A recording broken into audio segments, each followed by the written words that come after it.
आज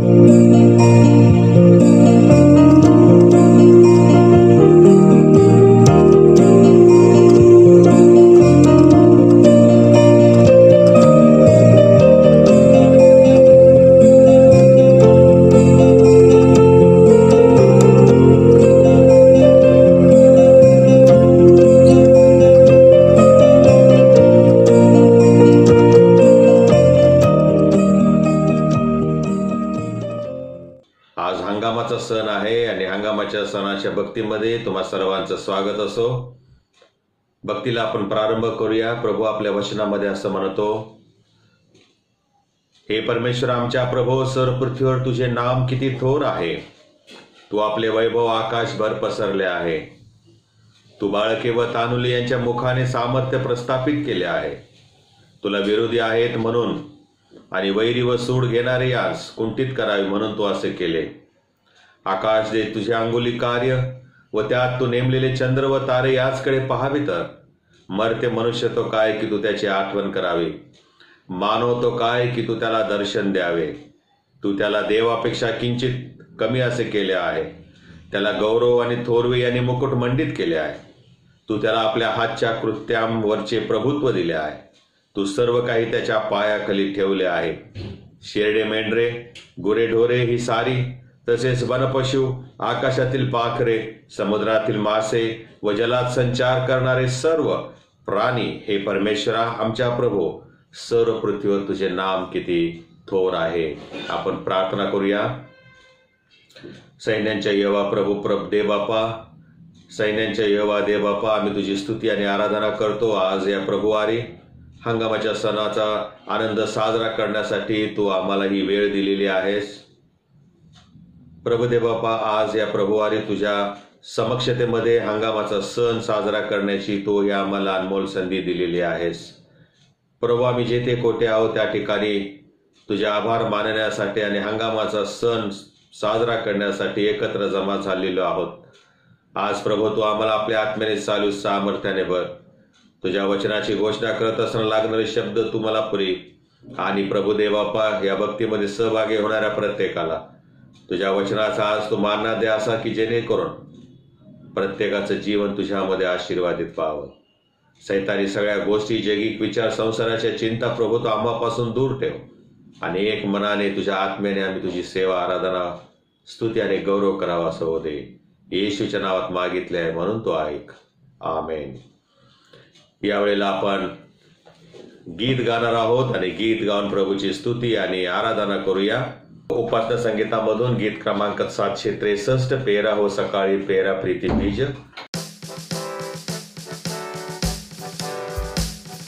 पेरा हो सकाळी पेरा प्रीती बीज, दुपारी पेरा संध्याकाळी हो.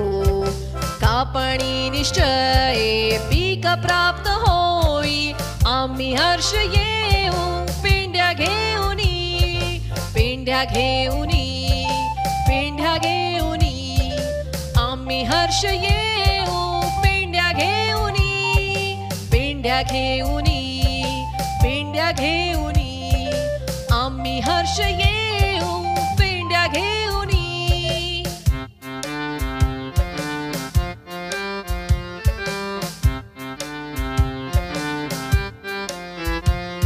सूर्याच्या तेजाने सावली पेरा, मोठा वारा सुटे अभ्रे पळती. कापणी निश्चय फळ मिळे कष्टाचे, आम्ही हर्ष येऊ पेंड्या घेऊनी, पेंड्या घेऊनी, पेंड्या घेऊनी. आम्ही हर्ष येऊ पेंड्या घेऊनी, पेंड्या घेऊनी, पेंड्या घेऊनी. आम्ही हर्ष येऊ पेंड्या घेऊनी.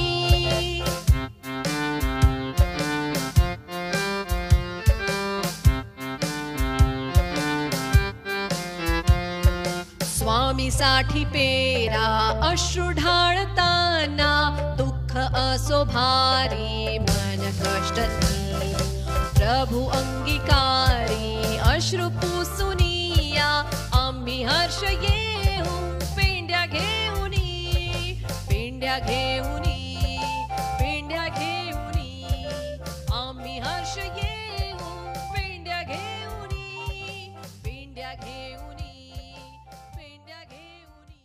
आजच्या हंगामाच्या सणानिमित्ताने निवडलेलं स्तोत्र आहे स्तोत्र संहिता 65. हे आळीपाळीने वाचन करण्यात येईल आणि आपल्यासाठी सिस्टर अरुणा मनासे या पुढारी पण करतील. स्तोत्र संहिता 65. हे देवा, सियोनेत तुझी स्तुती हो, तुला केलेल्या नवसाची फेड तेथे होते. तू जो प्रार्थना ऐकतोस त्या तुझ्याकडे सर्व मानवजाती येते. दुष्कर्मांनी मला बेजार केले आहे, तरी तू आमचे अपराध नाहीसे करशील. तुझ्या अंगणात राहण्यासाठी ज्याला तू निवडून घेतोस आणि आपल्या जवळ आणतोस तो धन्य. तुझ्या घरातील, तुझ्या मंदिराच्या पवित्र स्थानातील उत्तम लाभांनी आम्ही तृप्त होऊ. हे आमच्या तारणाऱ्या देवा, पृथ्वीच्या सर्व सीमांचा व दूर समुद्रावर असलेल्यांचा आधार तू आहेस. तू न्यायाच्या भयंकर कृत्यांनी आम्हाला उत्तर देतोस. तू पराक्रमाने कंबर बांधून आपल्या सामर्थ्याने पर्वत स्थिर ठेवितोस. तू समुद्राची गर्जना, त्याच्या लाटांचा कल्लोळ व लोकांची दंगल शमितोस. म्हणून जे सीमांत प्रदेशात राहतात तेही तुझ्या उत्पातास भीतात. दिवसाचा उदय व अस्त यांच्याद्वारे तू गजर करवितोस. तू पृथ्वीचा समाचार घेऊन ती भिजविली आहे. तू तिला फार फलद्रूप करीतोस. देवाची नदी जलपूर्ण आहे. भूमी तयार करून तू मनुष्यांना धान्य पुरवितोस. तिच्या तासांना तू भरपूर पाणी देतोस. तिचे उंचवटे सपाट करीतोस. तिला पावसाच्या सरीने मऊ करीतोस. तिच्यात उगवलेले अंकुर सफळ करीतोस. तू आपल्या प्रसादाने वर्ष भूषित करीतोस आणि तुझे मार्ग समृद्धीमय झाले आहेत. रानातलेही कुरणेही समृद्ध होतात आणि डोंगरांना उल्हासांचे वेष्टन पडेल आहे. कुरणे कळपांनी झाकून गेली आहेत. खोरी ही धान्याने सुशोभित होऊन गेली आहेत. ती मोठ्याने जय जयकार करीतात व गातात. प्रभू वाचलेल्या वचनावर आशीर्वाद देऊ. हंगामाच्या सणानिमित्तानं मननासाठी जे शास्त्रपाठ घेतलेले आहेत त्याचं आपण यावेळेस वाचन करूया. पहिला शास्त्रपाठ जुन्या करारातून घेण्यात आलेला आहे. अनुवादाचा ग्रंथ याचा 8वा अध्याय आणि 7 ते 18 ही वचने आपणासाठी ब्रदर फ्रान्सिस जाधव हे वाचतील. त्यासाठी नेमलेला प्रथम शास्त्रपाठ जुन्या करारातील अनुवाद याचं पुस्तक याचा 8वा अध्याय 7 ते 18. कारण तुझा देव परमेश्वर तुला एका उत्तम देशात घेऊन जात आहे. खोऱ्यात व डोंगरात उगम पाहून पाण्याने भरलेले नाले, झरे, ओढे त्यात वाहत आहे. गहू, जव, द्राक्षवेली, अंजीर व डाळिंबे यांचा तो देश आहे.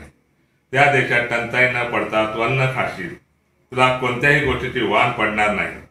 ते धोंडे लोहयुक्त आहेत व त्या डोंगरातून तुला तांबे खणून काढता येईल.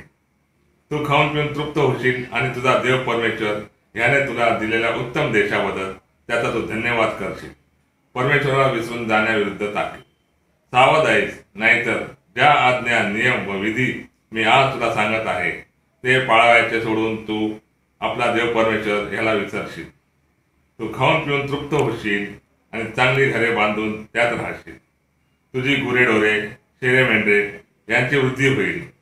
तुझे सोने रुपये व तुझे सर्व मालमत्ता वाढेल.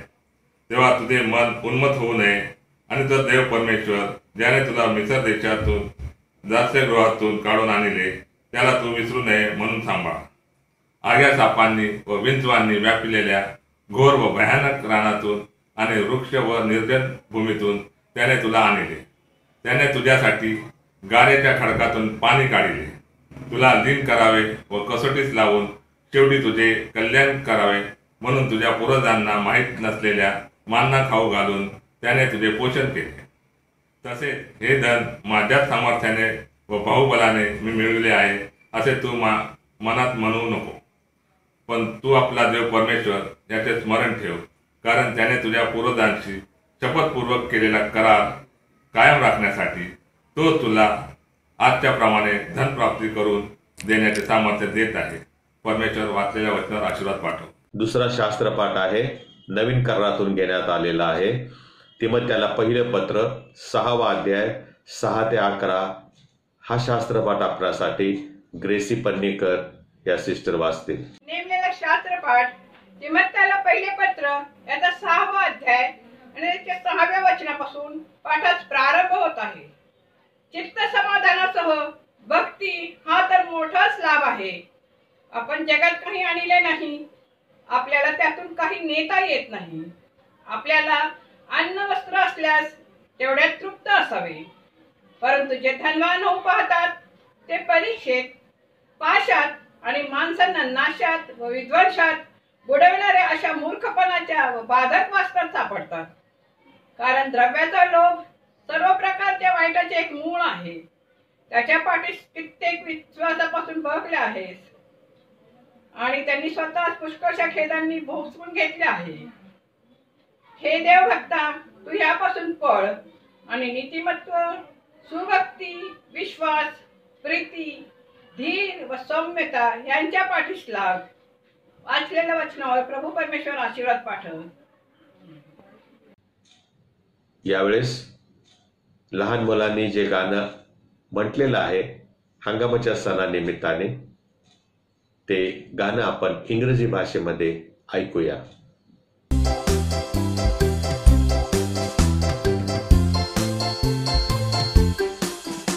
It's harvest feast. There's mounds in heaps of food to keep. We reap and store what we sow and feast on what we grow. Good food and drinks. The plates make clinks. Clink, clink and clink. Clink, clink and clink. We reap and store what we sow and feast on what we grow. Round the globe, the seasons roll. When fall unfolds, we reap and store what we sow and feast on what we grow. Different days, in different ways. We celebrate. We reap and store what we sow and feast on what we grow. Thanks to the sun, the brightest one, and the rain that runs. We reap and store what we sow and feast on what we grow. The oldest fest, be it east or west, we all feel blessed. We reap and store what we sow and feast on what we grow.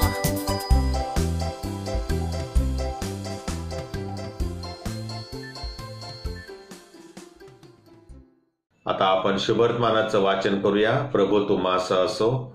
शुभवर्तमान संत योहान याने लिहिलेल्या शुभवर्तमानातील 6व्या अध्यायात शुभवर्तमान लिहिले आहे आणि त्याच्या 25व्या वचनापासून शुभवर्तमानास प्रारंभ होतो.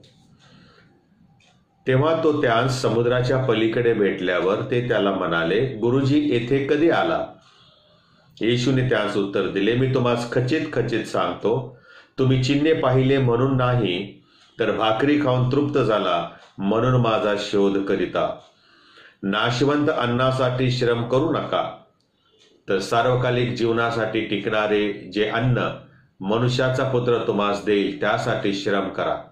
कारण पिता जो देव त्याने त्याचवर शिक्का मारला आहे. यावरून त्यांनी त्याला म्हटले, देवाची कामे आमच्या हातून व्हावी म्हणून आम्ही काय करावे? येशूने त्यांना उत्तर दिले, देवाचे काम हेच आहे की ज्याला त्याने पाठवले त्याचवर तुम्ही विश्वास ठेवावा. यावरून त्यांनी त्याला म्हटले, आम्ही जे पाहून आपणावर विश्वास ठेवावा असे चिन्ह आपण कोणते दाखवता? आपण काय काम करिता? आमच्या पूर्वजांनी अरण्यात मान्ना खाल्ला असे लिहिले आहे की त्याने त्या स्वर्गातून भाकर खावयाला दिली. यावर येशूने त्यांना म्हटले, मी तुम्हास खचित खचित सांगतो, मोशाने तुम्हास स्वर्गातून येणारी भाकर दिली असे नाही. माझा पिता तर स्वर्गातून येणारी खरी भाकर तुम्हास देतो. कारण जी स्वर्गातून उतरते व जगाला जीवन देते ती देवाची भाकर होय. यास्तव ते त्याला म्हणाले, प्रभूजी ही भाकर आम्हास नित्य द्यावी. येशूने त्यास म्हटले, जीवनाची भाकर मी आहे. जो माझकडे येतो त्याला भूक लागणार नाही.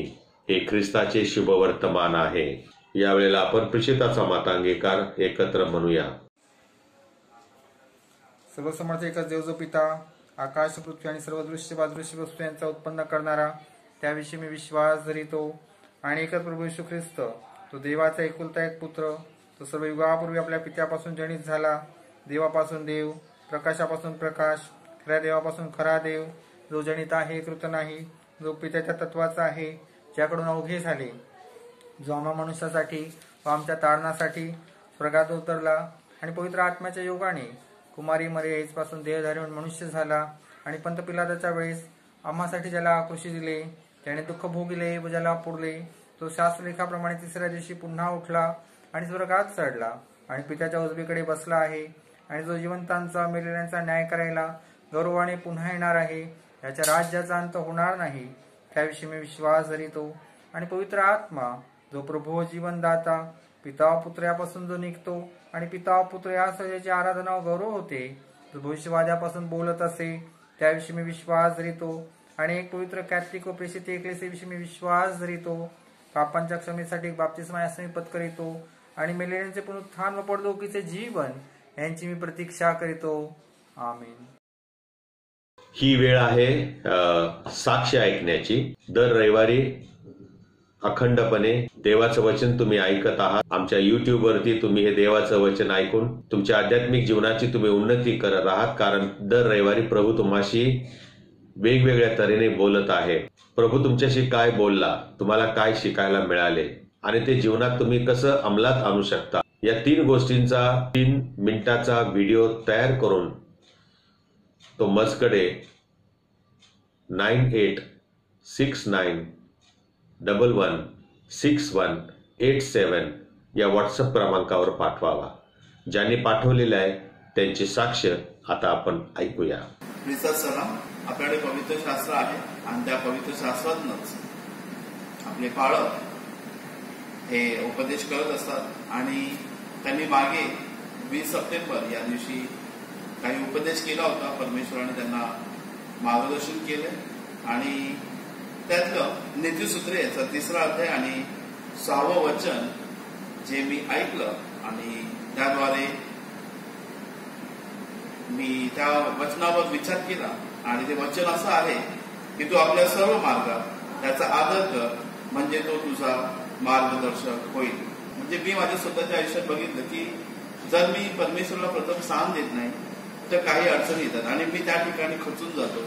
पण परमेश्वराचं जे वचन आहे खरोखर एक जिवंत वचन आहे, त्यावर विश्वास ठेवून जगलं पाहिजे असं या ठिकाणी आपल्याला ह्या ठिकाणी दिसून येतं. आणि परमेश्वराच्या वचनावर खरंच मी विश्वास ठेवला. तू आपल्या सर्व मार्गात त्याचा आदर कर, म्हणजे तो तुझा मार्गदर्शक होईल. काही वेळेस मी खचून गेलो होतो. परमेश्वराच्या सेवेत असताना काही अडीअडचणी आल्या, काही माझ्या संसारिक गोष्टी म्हणजे घरातल्या फॅमिली प्रॉब्लेम आले, आर्थिक अडचणी आल्या किंवा इतर काही. पण परमेश्वराजवळ मी ते विश्वासाने प्रार्थना केली आणि परमेश्वराने खरंच मला त्यातून बाहेर काढलं. आणि हे जे वचन आहे याची साक्ष देण्यासाठी मला परमेश्वराने सहाय्य केलेलं आहे. खरोखर देवाची स्तुती असो.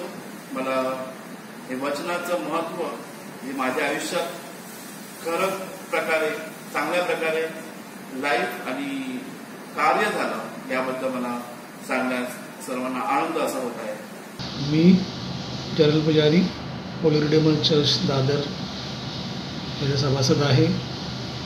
आवळ्या पालकांचा उपदेश जो मी आज ऐकला आणि त्या उपदेशाद्वारे मी प्रभूची स्तुती करतो कारण त्या उपदेशाद्वारे माझ्यातल्या आध्यात्मिक जीवनाची वाढ होते. आणि आज उपदेशाद्वारे प्रकटीकरण 7वा अध्याय संत योहान यांना झालेले प्रकटीकरण, देवाने दिलेले प्रकटीकरण आणि त्यांनी जे स्वर्गात संतांचा समूह पाहिला मोठा आणि त्याबद्दल आपल्याला प्रभू काय बोलतो त्याच्याद्वारे की संत जे कार्य करतात, देवाचं कार्य करतात, त्यात देवाचा आशीर्वाद असतो. देव नेहमी तत्पर असतो त्यावेळेला त्यांचं कार्य करण्यासाठी. आणि आधीपासूनच लोकांना छळणे, जे प्रभूचं कार्य करतात त्यांना अनेक अडचणी येत होत्या आणि येत आहे. अशा अडचणीतून पण ते संत लोक किती सुंदररीतीने प्रार्थनापूर्वक देवाची स्तुती आराधना करतात, कुठे अडथळा करत नाही आहे आणि प्रत्येकाला संदेश देतात आणि त्यांच्या कार्यामध्ये ते स्थिर राहतात प्रार्थनेमध्ये आणि विश्वासात. त्याचप्रमाणे आपण पण त्याप्रमाणे करावं असं त्या प्रकटीकरणाद्वारे, त्या उद्देशाद्वारे मला समजलं. त्याचप्रमाणे डोंगरावर प्रवचन मत्ती 5व्या देवाने सांगितलेलं आहे धन्यवादाचे. आणि जुन्या करारामध्ये कुठला माणूस आशीर्वादित आणि सुखी असतो, जो श्रीमंत आहे, ज्याच्याकडे पैसा आहे, दागदागिने आहे, ऐशोआराम आहे, तो माणूस श्रीमंत आणि आशीर्वादित जाणला जातो. आणि नवीन करारामध्ये जी देवाची कार्य करतात, प्रभूचं कार्य करतो, त्याच्यासाठी झटतो, त्याच्या नीतिमत्वासाठी झटतो, त्याच्या नीतिमत्वासाठी आणि स्वर्गाच्या राज्यासाठी झटतो, अशा लोकांना आशीर्वादित आणि सुखी सांगितलेले आहे. ही 2 थिंग. आणि प्रभू सांगतो आपल्याला की तुम्ही प्रार्थनाद्वारे तुम्ही घाबरू नका, खचून जाऊ नका, नेहमी प्रार्थनात राहा, प्रार्थनात वाढा आणि विश्वासात वाढा. हे शिक्षण आज ह्या उपदेशाद्वारे मला मिळालं आणि ते शिक्षण करत असताना माझ्या कुटुंबाला देखील आशीर्वाद मिळतं. आणि रेव्हरंड आवळे पाळकांचा उपदेश ऐकत असताना आम्हाला आध्यात्मिक शब्दांची जाणीव आणि प्रार्थना कशी करावी, काय करावं आणि त्यात विश्वासात आम्ही वाढतो, त्या प्रार्थनाच्या शब्दाद्वारे वाढतो आणि आम्ही अधिक आणि अधिक सुंदररीतीने प्रभूची प्रार्थना करू शकतो. हे आम्हाला शिक्षण मिळतं त्यांच्या उपदेशाद्वारे. म्हणून मी त्यांना थँक्यू म्हणतो आणि येशूच्या नावाने धन्यवाद करतो. प्रभूच्या वचनाकडे आपण यावेळेस थोडा वेळ लक्ष देऊया. ख्रिस्त येशूमध्ये तुम्हा सर्वांचं मी स्वागत करतो. आज आपण हंगामाचा सण साजरा करत आहोत. जुन्या करारामध्ये जर आपण पाहिलं, त्यांच्या उत्पन्नातील पहिल्या भागाने देवाचे गौरव करावं ही देवाची इच्छा होती. शेतामध्ये पिकलेलं जे धान्य असे ते उपसल्यानंतर त्याची पहिली पेंडी, त्या पहिल्या उपजाची पेंडी परमेश्वराला मंदिरात सादर करावी ही परमेश्वराने त्यांना आज्ञा केलेली होती. आणि त्यानुसार आज तोवर नुसते इस्रायलच नव्हे तर सर्व जगामधील विश्वासणारे हंगामाचा सण मोठ्या आनंदाने साजरा करतात. हंगाम हा जो समय आहे हा कापणी करण्याचा समय आहे. शेतामध्ये पिकं कापणीसाठी तयार असतात आणि कामकरी शेतामध्ये जाऊन पिकलेले धान्य खुडतात आणि आपल्या कोठारामध्ये घेऊन येतात. ते आणल्यानंतर ज्यानं हे धान्य दिलं त्या परमेश्वराला विसरू नये ही त्याची इच्छा आहे. आणि म्हणून हंगामाच्या सणाच्या दिवशी आम्ही परमेश्वरानं आम्हाला जगण्यासाठी ज्या ज्या गोष्टी दिलेल्या आहेत त्या सर्वांच्या बद्दल आभार मानतो. शास्त्राकडे जर आपण पाहिलं, अनुवादाचा ग्रंथ याचा 8वा अध्याय आणि 7 ते 18 वचनामध्ये या ठिकाणी आम्ही वाचलेलं आहे आणि आम्ही ऐकलेलं आहे की इस्रायल राष्ट्रास देवाने वचनदत्त देशामध्ये नेलं खरं, परंतु तिथे गेल्यानंतर काय होणार हे अगोदरच त्याने भविष्य सांगून ठेवलं होतं. तो आपल्या सेवकाच्या द्वारे राष्ट्राशी बोलला आहे आणि तो असं म्हणतो की तेथील विपुलता, तेथील आशीर्वाद यामुळे तुम्ही उन्मत्त होऊन परमेश्वराला विसरून जाल. कारण परमेश्वराने त्यांना मिस्रातून, फारोच्या गुलामगिरीतून, कष्टातून, हालअपेष्टेतून बाहेर काढलं होतं. परमेश्वराने त्यांना वाळवंटातून 40 वर्ष चालविले आणि त्यामध्ये त्यांची कपडे फाटली नाही, त्यांच्या पायातील वाहनं ही जीर्ण झाली नाहीत आणि ते कधी भुकेने आणि तहानेने मरण पावले नाहीत, तर प्रभूने त्यांना त्या रानामध्ये, त्या वाळवंटामध्ये जेव घातलेला आहे, स्वर्गातून मान्ना देऊ केलेला आहे, खडकातून पाणी काढून दिलेलं आहे पिण्यासाठी, नाही का? अशा अद्भुत प्रकारे प्रभूने त्यांना पुरवठा केला आणि धोक्यांपासून देखील, शत्रूंपासून देखील त्यांचा बचाव केलेला आहे। एवढं सर्व करून जेव्हा त्यांना वचनदत्त प्रदेशात जवळ आणलं, त्यावेळेला प्रभूने त्यांना आज्ञा केलेली होती की तुम्ही जाल, त्या देशामध्ये खाऊन पिऊन तृप्त व्हाल आणि चांगली घरे बांधून राहाल, तेव्हा तुम्ही मला विसरू नका। या शास्त्रपाठामध्ये अतिशय स्पष्ट लिहिलेलं आहे, कारण प्रभूला माहित आहे की जेव्हा मनुष्य खाऊन पिऊन तृप्त होईल आणि चांगली घरं बांधतील, सुशोभित घरं करतील, त्यावेळेला ते प्रभूला विसरतील। तेव्हा ते म्हणतील की आम्ही काबड कष्ट केले, श्रम केलेलं आहे आणि त्याचं फळ म्हणजे हे सुख आहे आणि आम्ही ते उपभोगत आहे। पण प्रभू असं म्हणतो की हे सर्व करण्यासाठी आणि मिळवण्यासाठी जी शक्ती तुला मिळाली ती देणारा परमेश्वर आहे। जे सुख आम्ही उपभोगत आहे ते प्रभूपासून आहे, जे धन आम्हाला मिळतं ते प्रभूपासून आहे, असं आम्हाला ह्या अनुवादाचा ग्रंथ 8वा अध्याय 7 ते 18 वचनामध्ये वाचायला मिळतं।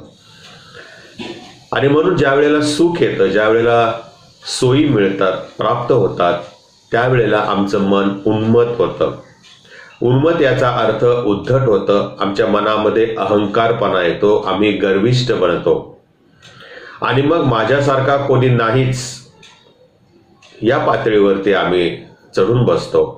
इतरांना आम्ही घालून पालून बोलतो, इतरांना आम्ही आपल्या जवळ येऊ देत नाही, आम्ही अंतर ठेवून चालतो। हंगामाचा सण म्हणजे प्रियानो, देवाचे त्याने दिलेल्या प्रत्येक गोष्टीबद्दल आभार मानणे हे आहे। दरवर्षी हंगामाचा सण येतो आणि दरवर्षी आम्ही परमेश्वराचे प्रत्येक गोष्टीबद्दल आभार मानावे हे सांगत असतो, कारण मनुष्याने कृतज्ञ नव्हे तर कृतज्ञ राहावे ही प्रभूची इच्छा आहे। आणि म्हणून पहिला मुद्दा आहे आणि तो म्हणजे आमच्या मनातील अहंकार आम्ही सोडून द्यावा। कारण आम्ही असं अनेकदा समजतो की परमेश्वराने सृष्टीची निर्मिती केली आणि मग त्या निर्मितीमध्ये शेवटच्या दिवशी म्हणजे 6व्या दिवशी प्रभूने फक्त मनुष्याला बनवलं। पण मला तुम्हाला सांगू द्या, त्यामुळे आम्ही स्वतःला सृष्टीचा मुकुट समजतो, त्या सृष्टीमध्ये आम्ही सर्वश्रेष्ठ आहोत असं स्वतःला समजतो। या 6व्या दिवशी प्रभूने फक्त मनुष्याला बनवलं असं आमचा समज आहे, पण हा समज चुकीचा आहे। शास्त्र जर आम्ही नीट वाचलं तर शास्त्रामध्ये आम्हाला काय पाहायला मिळतं, मी तुमच्यासाठी ते वाचतो। उत्पत्तीचं पुस्तक याचा 1 अध्याय आणि 24 ते 26 वचनामध्ये असं लिहिलेलं आहे, प्रत्येक जातीचे वनपशु, ग्रामपशु व जमिनीवर रांगणारे जीव देवाने केले। देवाने पाहिले की हे चांगले आहे। मग 6व्या दिवशीची निर्मिती आहे बरं का। मग देव बोलला, आपल्या प्रतिरूपाचा व आपल्याशी सदृश असा मानव आपण करू। सगळ्यात शेवटी प्रभूने मनुष्याला घडवलेला आहे। एक महत्वाची गोष्ट म्हणजे देवाने आम्हाला त्याच्या प्रतिरूपाचा आणि त्याच्या सदृश असा निर्माण केला, पण तो मातीपासून निर्माण केला। आम्ही मातीपासून घडवले गेलेले आहे आणि म्हणून मृत्यूनंतर आम्हाला मातीमध्ये दफन केलं जातं आणि मग ही मातीपासून बनवलेलं शरीर मातीमध्ये मिसळून जातं, एक होऊन जातं। म्हणून प्रियानो, बडेजाव न करता, अहंकार मनामध्ये न आणता, गर्विष्ठ न बनता, आमच्यामधील जो अहंकार आहे तो आपण काढून टाकूया आणि देवासमोर नम्र आणि लीन अंतकरणाने स्वतःला सादर करणं गरजेचं आहे।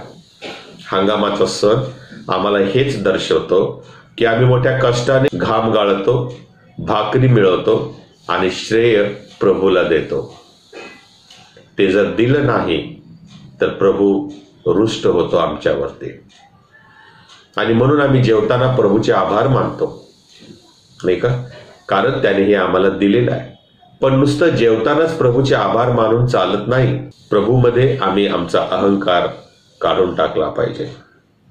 दुसरी गोष्ट आहे, प्रत्येक गोष्टीमध्ये आपण प्रभूचे आभार मानले पाहिजेत. आम्ही अनेकदा प्रियानो मनुष्यापेक्षा पशुसारखं जीवन जगतो. आम्हाला गरजेपुरतंच देवानं दिलेलं आहे, त्याचा उपभोग घ्यावा ही साधी गोष्ट देखील कळत नाही. आधाशासारखे आम्ही खातो, पितो आणि हाव न संपेल अशा प्रकारे वस्तू विकत घेतो. सुखाच्या मागे आम्ही धावत असतो आणि याची काही गरज नसते प्रियानो. जे प्रभूने आम्हाला दिलेलं आहे त्यामध्ये आम्ही समाधानी राहिलो तर आमचं जीवन सुखी राहतं. आधुनिकता, औद्योगिकरण, विकास या नावाखाली आपण सृष्टीचा आणि उपभोगासाठी देवाने दिलेल्या गोष्टींचा ऱ्हास करत चाललेलो आहोत, नाश करत चाललेलो आहोत. म्हणून प्रभू असं म्हणतो, खादाड असलास तर गळ्याला सुरी लाव. आम्ही प्रभूने या गोष्टी आम्हाला जगण्यासाठी दिलेल्या आहेत, ते आमचं सर्वस्व कधीही बनू देऊ नका. शुभवर्तमानामध्ये आम्ही वाचतो, लोक येशूच्या मागे जात होते येशूचं प्रवचन ऐकण्यासाठी नाही, कारण त्यांनी हे ऐकलं होतं की येशूच्या मागे गेल्यावर येशू चमत्कार करतो आणि 5 भाकरी 2 मासळ्यांच्या मधून 5,000 तो जेवू घालतो. दुसरीकडे लिहिले तो 4,000 जेवू घालतो. हो, आणि म्हणून खाण्यापिण्यासाठी लोक येशूच्या मागे गर्दी करत होते. मी म्हणतो म्हणून नाही बरं का, शास्त्रात लिहिलेलं, योहानाचं शुभवर्तमान 6वा अध्याय 26व्या वचनामध्ये लिहिलेलं आहे. येशू स्वतः म्हणाला, लोक हे ऐहिक गोष्टींच्या मागे लागणारे आहेत. त्यामध्ये तुम्ही आणि मी देखील येतो प्रियानो. म्हणूनच चर्चमध्ये बाकडे रिकामे आढळतात. जर आम्ही आध्यात्मिक गोष्टींच्या मागे लागलो तर निश्चितच आम्हाला इमारत देखील अपुरी पडेल. प्रभू येशू हा जो प्रवचन द्यायचा ते ऐकण्याबाबत लोक निरुत्साही होते, पण खाण्यापिण्यासाठी ते फार उत्साही होते. कधी कधी आम्ही मंदिराला येतो, ते मंदिराकडून लाभ घेण्यासाठी येतो. वचन ऐकलं देवाचं, नाही ऐकलं काही त्याच्याशी आपलं देणं घेणं नसतं. मंदिरामध्ये आम्हाला मिळणाऱ्या आशीर्वादांचा पुरेपूर फायदा आपण उचलण्याचा प्रयत्न करतो आणि हे चूक आहे. प्रभूला हे आवडत नाही. येशूचे उपदेश ऐकून त्यावेळेस लोकांचे कान विटले होते. आजही परिस्थिती काही निराळी नाही. लोक येशूच्या वचनाकडे तिरस्काराने पाहू लागले. त्यांना येशूची शिकवण आवडेनाशी झाली आणि ते निघून गेले. येशू आपल्या शिष्यांकडे वळतो आणि म्हणतो, तुम्हालाही त्यांच्या मागे जायचे आहे का? मी म्हणतो म्हणून विश्वास नका ठेवू. शास्त्र काढून वाचा. योहानाचं शुभवर्तमान 6वा अध्याय 60वं वचन, 6 वर 0, 60वं वचन आणि 66 आणि 67 वचन. हो प्रियानो, कधी कधी आम्हालाही असं वाटतं काय जायचंय चर्चला, तिथे पाळक मलाच बोलतात, माझ्याकडेच बघून बोलतात. कधी कधी आम्हाला असं वाटतं पाळक टोमणे मारतात. कधी कधी वाटतं काय पाळक साहेब सारखे फायरिंगच करतात, ओरडतातच. पण प्रियानो, ते देवाचं वचन निर्भीडपणे सांगत असतात. देवाचं वचन आहे तसं ते सांगत असतात. आणि जेव्हा देवाचं वचन आमच्या अंतःकरणाला येऊन भिडतं तेव्हा ते देवाचं वचन आमचं पाप दाखवतं आम्हाला. आम्ही आध्यात्मिक पातळीमध्ये कुठे आहोत हे दर्शवतं आणि ते पटवून घेता येऊ नये म्हणून शैतान आमचं मन त्या देवाच्या वचनाशी आणि त्या सेवकाच्या विरोधात कठीण करतं. हे शैतानी प्रकार आहे प्रिया, हे आम्ही समजून घेतलं पाहिजे. आम्ही खूप शहाणे आहोत म्हणून पाळक आणि त्यांच्या उपदेशावर टीका करतो अशातली गोष्ट नाही प्रियानो.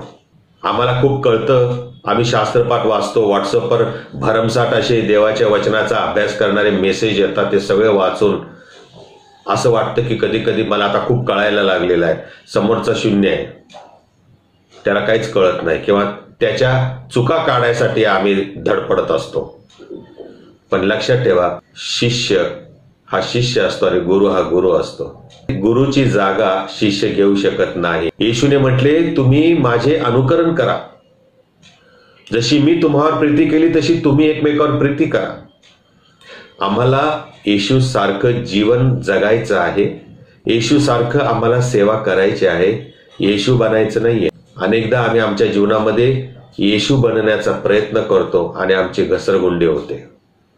कारण येशू हा निष्पाप निर्दोष असा जीवन जगलेला आहे, जे आम्हाला कदापि शक्य होणार नाही. मरेपर्यंत आम्ही हे प्रभू मला क्षमा कर असं म्हणावं लागतं, जे येशूने एकदाही म्हटलेलं नाही. कारण तो कधीच चुकला नाही. त्याने उलट इतरांची क्षमा केली. आणि म्हणून प्रियानो, आम्हाला येशू सारखं बनण्याचा मरेपर्यंत प्रयत्न करायचा आहे. शेवटी आम्ही किती येशू सारखं बनलो हे मोजमाप स्वर्गात देवबाप लावणार आहे. आणि मग ज्याच्या त्याच्या कर्माप्रमाणे तो आम्हाला फळ देणार आहे. आणि म्हणून पृथ्वीवरती येशू सारखा प्रकाश देणारे, येशू सारखी सेवा करणारे आपण होऊया. त्याने आपल्या मनामध्ये कधीही अहंकार आणला नाही. तो कधीही गर्विष्ठ झाला नाही. तो नेहमी देवाचे आभार मानत असे. आणि म्हणून भाकर घेतली आणि ती मोडली, त्यावेळेला त्याने ईशोपकार स्मरण केले आणि मग ती मोडली. ज्यावेळेस त्याने प्याला घेतला त्यावेळेला प्रथम त्याने ईशोपकार स्मरण केले आणि मग ते शिष्यांना दिलेले आहे. आणि मग शिष्य त्यातले प्यालेले आहेत.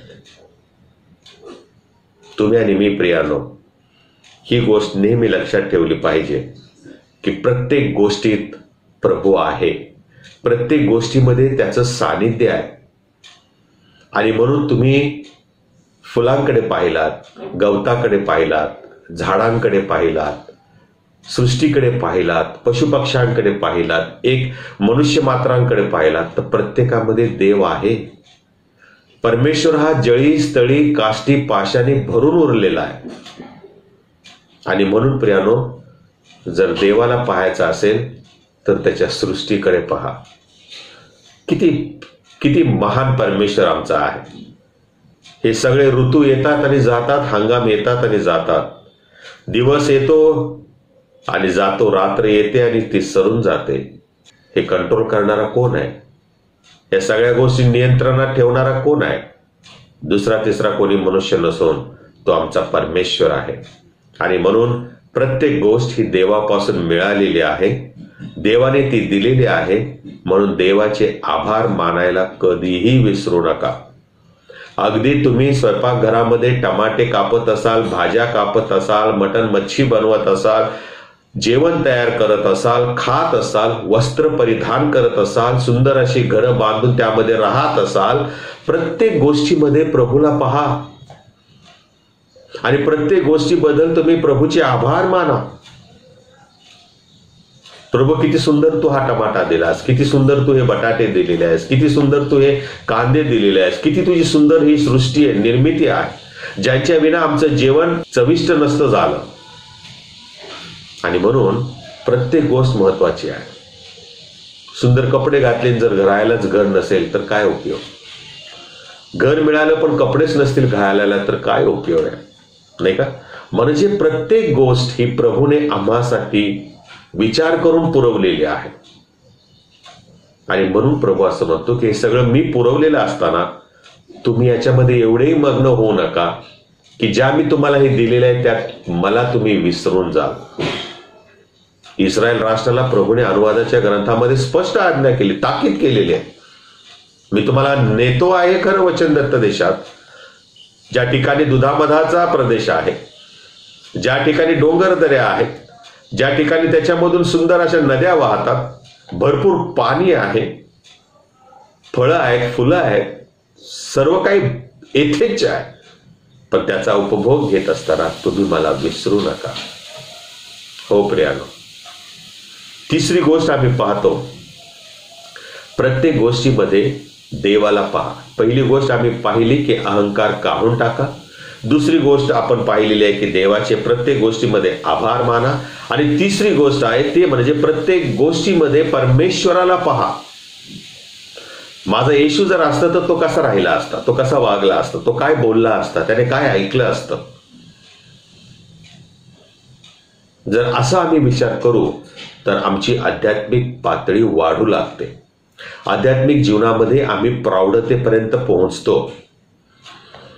आणि म्हणून आज आपण ठरवूया की प्रत्येक दिवशी 2 गोष्टीबद्दल आपण आभार मानणार. मग ते तुमच्या किचन मधली वस्तू असो, तुमच्या स्वयंपाकघरातली वस्तू असो, किंवा तुमच्या हॉलमधले असो, किंवा तुमच्या ऑफिसमधले असो, किंवा तुमच्या मंडळीतले असो, किंवा तुमच्या वैयक्तिक जीवनातले असो, कोणत्याही गोष्टीमध्ये 2 गोष्टीबद्दल आपण प्रभूचे आभार मानू. मग ते तुमच्या किचनमध्ये वापरणारं आपण पाणी जरी असलं, प्यायचं पाणी जरी असलं, तरी त्या पाण्याबद्दल आपण देवाचे आभार मानले पाहिजे. आम्ही जेवणाबद्दल आभार मानतो, पाण्याबद्दल कधी मानतो का? विचार करा. प्रभू हे दे बापा, तू हे पाणी दिलंस, जीवनाचं प्रतीक आहे, त्याबद्दल मी तुझे आभार मानतो. कोणीच प्रार्थना करत नाही. पटापट जेवणावरती प्रार्थना करून कधी सुरू करतो असं झालेलं असतं. पण लक्षात ठेवा, समोर पाण्याचा ग्लास आहे. मनुष्य अन्नाविना जगू शकतो, पण पाण्याविना तो जगू शकत नाही. साधं पाणी दिसतं काय, त्याला सौंदर्य नाही, त्याला सुगंध नाही, पण ते जीवनासाठी अतिशय महत्वाचं आहे, जे प्रभूनं आम्हाला दिलेलं आहे. म्हणून त्याचे आभार नाही का मानायचे? अशा अनेक गोष्टी आहेत. सूर्योदय होतो, प्रभूचे कधी आम्ही आभार मानतो का? उठून पटापट कधी आंघोळ करून नाश्ता करून पटकन बॅग घेऊन कामावर जातो, ही घाई झालेली असते. बस चुकते, रेल्वे चुकते, वाहन चुकतं, ट्रॅफिक वाढतं, नाही का? अनेक गोष्टींच्या बद्दल आम्ही चिंता करतो, पण सृष्टीक्रमामध्ये प्रभूने आम्हासाठी जो सूर्योदय दिलेला आहे त्याचे आम्ही आभारच मानत नाही. दिवस मावळल्यानंतर सूर्यास्त होत असताना त्या सूर्यास्ताबद्दल देवाचे आपण आभार मानत नाही. ज्यानं सूर्योदय आणि सूर्यास्त हे नियम या पृथ्वीला असेल तोपर्यंत लावून दिलेले आहे. यमाने इदबारे हा सूर्य आपलं काम करत आहे, आम्हाला तेज देतो, प्रकाश देतो, जीवन देत आहे, पण आम्ही त्याचे आभारच मानत नाही. सूर्याचे नाही, देवाचे. आम्हाला सूर्याची पूजा करायची नाहीये, आम्हाला देवाची आराधना करायची आहे. आणि म्हणून ज्या देवाने आम्हाला सूर्य दिला, चंद्र दिले, तारे दिलेले आहेत, कधी आम्ही त्याबद्दल देवाचे आभार मानलेत का हो? चांदण्या रात्री फिरायला जावंसं वाटतं, भर सकाळी कोवळं ऊन अंगावर घ्यावंसं वाटतं, तिन्ही सांजेला बाहेर फिरायला जावंसं वाटतं, पण ह्या सगळ्या गोष्टी देवाने आम्हासाठी दिलेत, मग देवाचे आभार काय आपण मानत नाही? किती आम्ही कृतज्ञ आहोत. लाभासाठी ज्या गोष्टी असतात त्या पटापट आभार मानून मोकळे होतो. त्याला स्वार्थ म्हणावा नाहीतर काय म्हणावं. आणि म्हणून प्रियानो, प्रत्येक गोष्टी मध्ये आपण देवाला पाहूया. मग बघा, तुम्ही द्वेष करणारे होणारच नाही, तुम्ही शांती प्रस्थापित करणारे व्हाल. आणि तुम्ही शांती प्रस्थापित करणारे झालात की तुम्हाला पाहून लोक म्हणतील, हे खरोखर देवाची मुलं आहेत, ही देवाची लेकरं आहेत, ही देवाची माणसं आहेत. हो, काढा बरं ते वचन, मत्ताईचं शुभवर्तमान. आपल्याकडे शास्त्र असेल, माझा विश्वास आहे आपण सगळे घरीच आहोत. मत्ताईचं शुभवर्तमान याचा 5वा अध्याय, डोंगरावरील प्रवचन, आणि त्याच्या 9व्या वचनामध्ये काय लिहिलेलं आहे? मत्ताईचं शुभवर्तमान 5वा अध्याय 9व्या वचनामध्ये लिहिलेलं आहे, जे शांती करणारे ते धन्य, कारण त्यांना देवाची मुले म्हणतील, देवाचे पुत्र म्हणतील. हो प्रिया, तुम्ही आणि मी जेव्हा प्रत्येक गोष्टीमध्ये देवाला पाहतो, देवाचे आभार मानतो, अहंकार, गर्विष्ठपणा, हेकेखोरपणा काढून टाकतो, देवाच्या सृष्टीची प्रशंसा करतो, तेव्हा देवाला आनंद होतो. आणि मग देवाचा आम्ही गौरव करणारी माणसं होतो. आणि मग देवाने केलेल्या निर्मितीचा आणि सृष्टीचा योग्य वापर करण्याचं ज्ञान आम्हाला प्राप्त होतं. मग आम्ही एकमेकावर प्रेम करू लागतो, कारण समोरच्या मनुष्यामध्ये आम्ही देवाला पाहतो. मदर तेरेसा यांनी कुष्ठरोग्यांची सेवा केली आणि एक दिवशी त्यांना विचारले की तुम्ही हे का काम करता? आणि त्या म्हणाल्या की ह्या कुष्ठरोग्यामध्ये मी माझ्या येशूला दुःख सहन करताना पाहते. हो प्रियानो, त्या संत झाल्या, त्यांच्या कामाने त्या संत झालेल्या आहेत.